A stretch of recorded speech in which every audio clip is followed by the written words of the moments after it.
Murdering people to boost your followers on Twitter. That's not a bad idea. What is Channing Tatum's address again? Superman!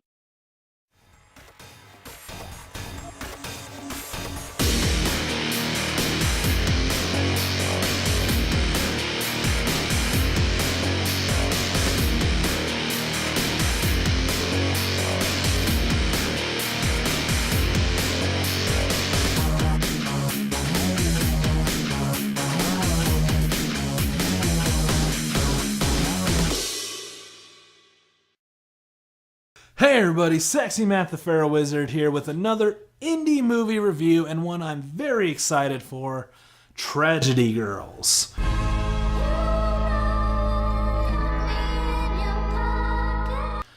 This one is a subset of a genre, and it's actually one I enjoy a lot.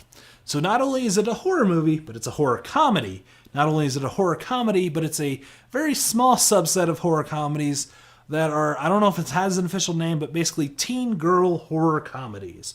So things like Heathers, Jawbreaker, Jennifer's Body, things like that. So basically, Mean Girls if Rachel McAdams decided to murder everybody.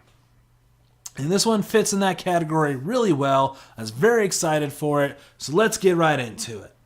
So Tragedy Girls is brought to us by Tyler McIntyre, whose previous work includes a movie Patchwork, which is another horror comedy that I haven't seen yet. So I'm not sure where his previous work is. But basically, the plot is the titular Tragedy Girls run a blog and Twitter page and are obsessed with getting more followers. And they're trying to create a bit of a conspiracy theory of a murderer in their town to build up their popularity on the Twitters. And the killer is working too slow, so they decide to take matters into their own hands. Without getting into spoilers, that is the plot of Tragedy Girls. So let's talk about the characters. Let's start right away with the titular Tragedy Girls, Sadie and Michaela, played magnificently by Brianna Hildebrand and Alexandra Shipp, respectively, which you might also know as Negasonic Teenage Warhead and Storm from X-Men Apocalypse. So we have two X-Men killing teenagers. I'm all for it. The reason why I'm talking about both these together is they're a bit of the same character, but that's the point. Of course, it's joking on, teenage girls and, how they act and how much they're alike. And these two girls, they're best friends, they think alike, they know alike, they both have crazy moments, they both have sweet moments. And they're both just fantastically done. Such great casting, and these are two great actors that I love seeing what they did. They did a fantastic job, really pulling off this caricature of a teen girl, but also making it real enough to where you're not taken out of the movie. It's not like, oh my god, totally. It's, that, but dialed back enough to where it's believable. Got one retweet today from your mom. Sad. We have Jordan, who is helping them out with their blog, as well as has a bit of a crush on Sadie, played by Jack Quaid, who you might know from Hunger Games. He's a little bit of a miscast. I'm going to get more into that later.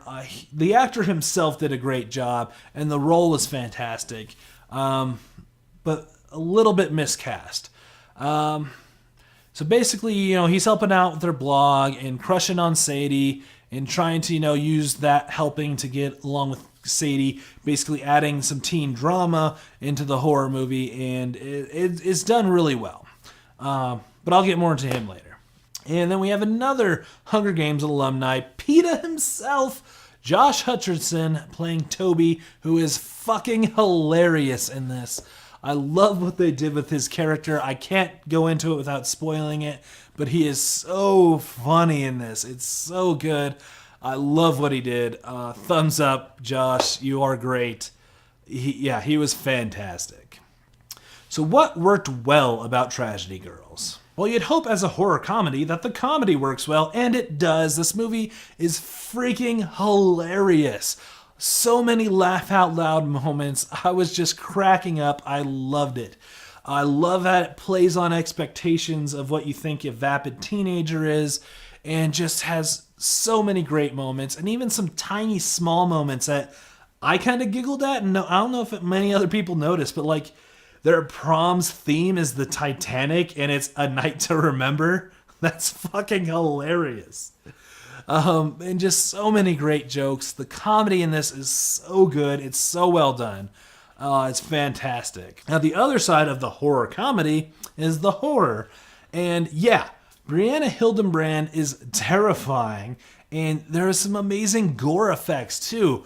You know, poles being shoved down people's throats, necks being cut, bodies getting chopped off. Some great on-set live action gore. Like just classic, almost 80s style gore, and I loved it. It was fantastic. Added a lot to the movie and really built on the horror element without taking over the comedy. They really did a great job of combining both these horror and comedies and balanced it well. And a lot of that is the writing in this movie. Chris Lee Hill and the director Tyler McIntyre wrote this movie, and they also both worked together on their previous movie.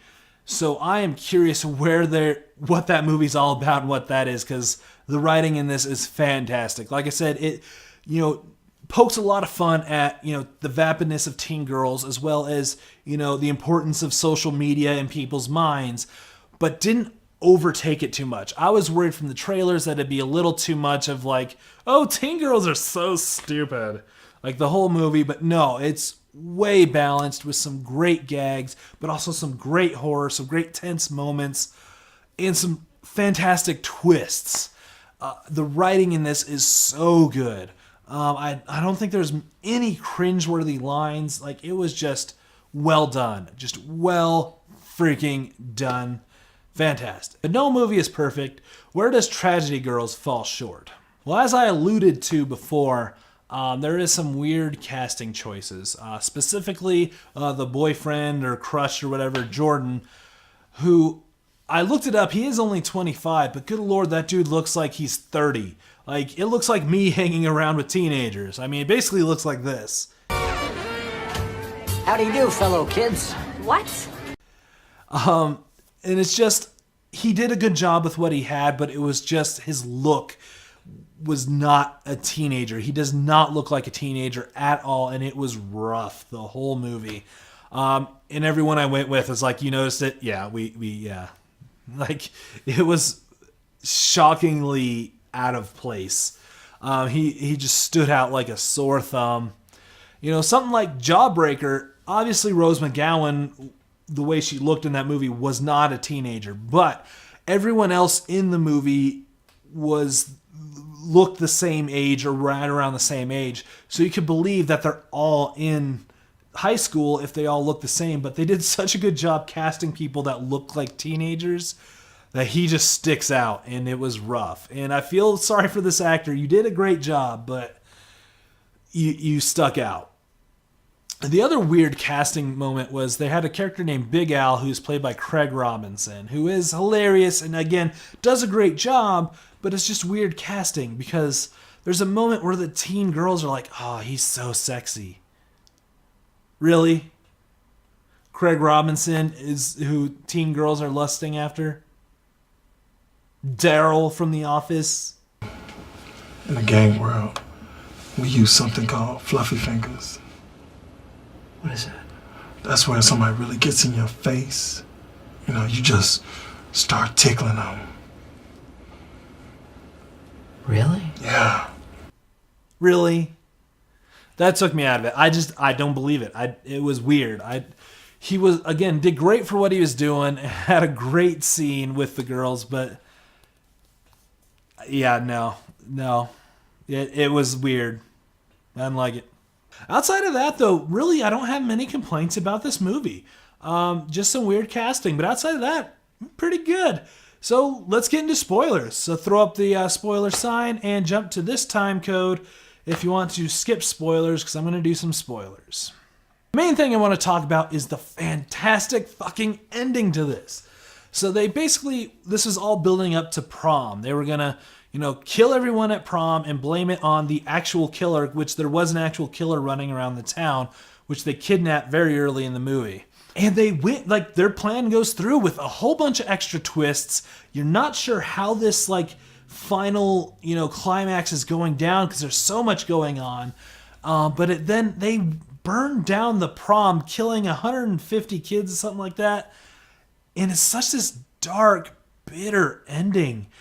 But the relationship between the two girls kind of makes it uplifting. And it's this really, bittersweet moment of that's a dark ending, but I love these girls. And it's such a good ending. It's slightly left open for a sequel. I kind of hope they don't, but there is a bit of a, open ending towards a sequel maybe. But for the most part, it's a great encapsulated movie with just this dour yet uplifting ending. It was really weird, but I really liked it. It threw me through a loop. I loved it. And that's pretty much it for spoilers that I wanted to do. So let's wrap this up. So as you can tell, I loved this movie. I had so much fun with it. It has so many good jokes. I had such a good time. It was a lot of fun. It fits right well, with Jawbreaker and Heathers. Not so much Jennifer's Body, but, I love Jawbreakers, and this is, a new version of Jawbreaker, but not a copy. It is something different with a different storyline, but with the same general gist of, vapid teen girls murdering people. But again, had a lot of fun with it, a lot of good gags, a lot of good horror, just a great balance. I love this movie. It was fantastic.